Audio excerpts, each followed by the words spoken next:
Um novo vídeo aqui no canal com a caixa Sony GX12.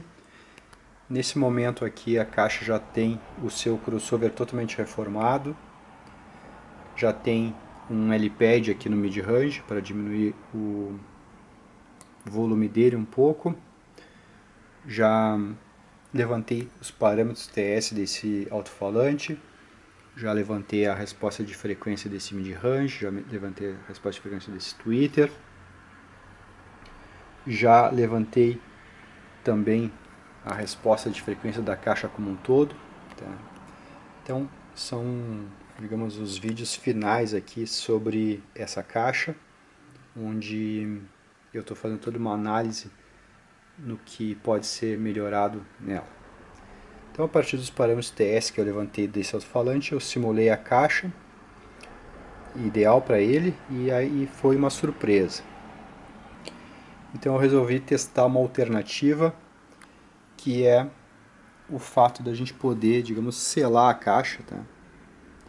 Já que os parâmetros que esse alto-falante tem, pode ser que ele fique melhor, que ele trabalhe melhor em uma caixa selada, certo? Então o que eu vou fazer? Eu vou medir curva de impedância dessa caixa acústica, tá? Com e sem essa tampa aí, essa madeira, eu vou colocar aqui a madeira e vou tampar totalmente o duto dela. O duto dela é esse rasgo aí, tá?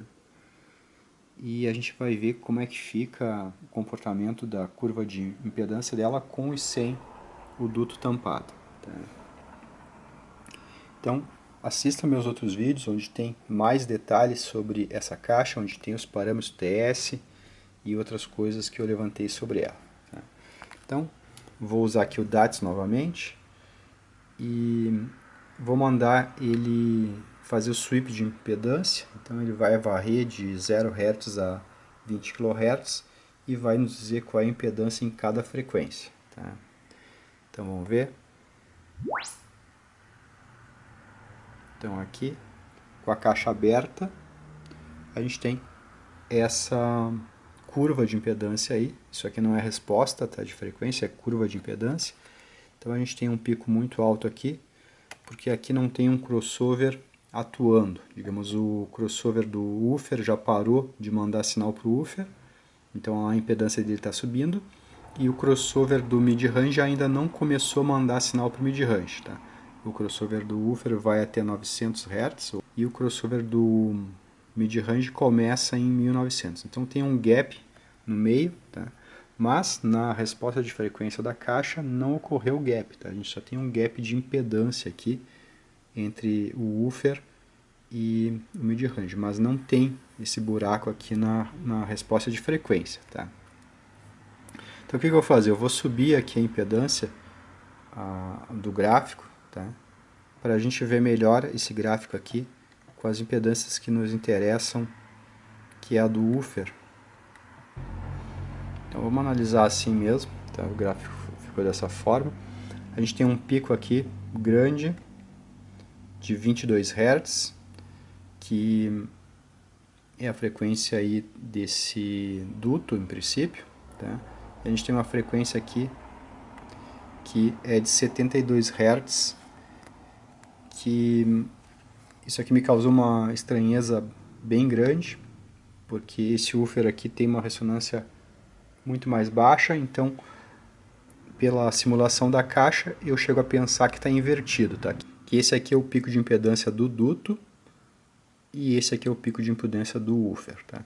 Porque o normal é eles estarem trocados, tá? Então não podia estar tão distante aqui, ó, 72 Hz de 22 Hz, tá? Então é muita diferença. Então o que eu vou fazer? Eu vou tampar aqui a caixa e vou medir novamente essa impedância, porque talvez essa caixa aqui trabalhe melhor no sistema selado, tá? Então eu vou segurar aqui. Deixa eu girar aqui essa madeira.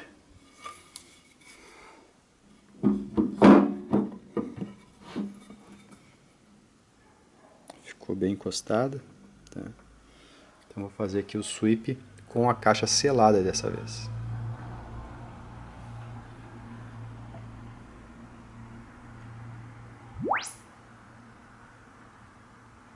Então agora a gente teve outro comportamento. A gente tem aqui um pico de impedância em 60 Hz. Então a gente tem agora esse comportamento aqui. Então a caixa selada, ficamos com essa resultante aqui de impedância. Então 60 Hz, aqui seria o corte inferior da caixa acústica. Então com o duto tampado, ela fica, digamos, com esse corte de 60 Hz. Tá? Eu vou fazer mais alguns vídeos com os parâmetros TS dela, tá? Simulação de uma caixa. Eu vou tirar essas medidas aqui e vou entrar com elas e eu vou simular exatamente essa caixa com os parâmetros desse alto-falante aqui e a gente vai ver se é uma caixa que funcionaria selada, tá? Se o software de simulação mostraria um bom resultado desse alto-falante aí trabalhando selado em um volume como esse aqui, um volume dessa caixa aqui em litros. Tá? Pode ser que dê certo e pode ser que não dê certo, mas aqui o software aqui, o DATS, já está me dizendo mais ou menos que o corte vai ficar mais ou menos em 60 Hz. Tá? Que para a caixa vintage é o normal, tá? Não é uma coisa... As caixas vintage não conseguiam cobrir muito o lado dos graves aqui, tá? Então é aquele som meio magrinho, é característico. Tá? Não me surpreenderia se essa caixa só conseguisse responder de 60 para cima. Porque na verdade a gente já fez aqui audições, já tem comparações dela com a BSA aqui no canal, e a gente viu que ela não tem extensão de graves. Com o duto aberto, ela não consegue estender os graves, ou seja, esse duto aqui, eu diria que ele não está ajudando em nada na extensão dos graves. Ele talvez até esteja atrapalhando.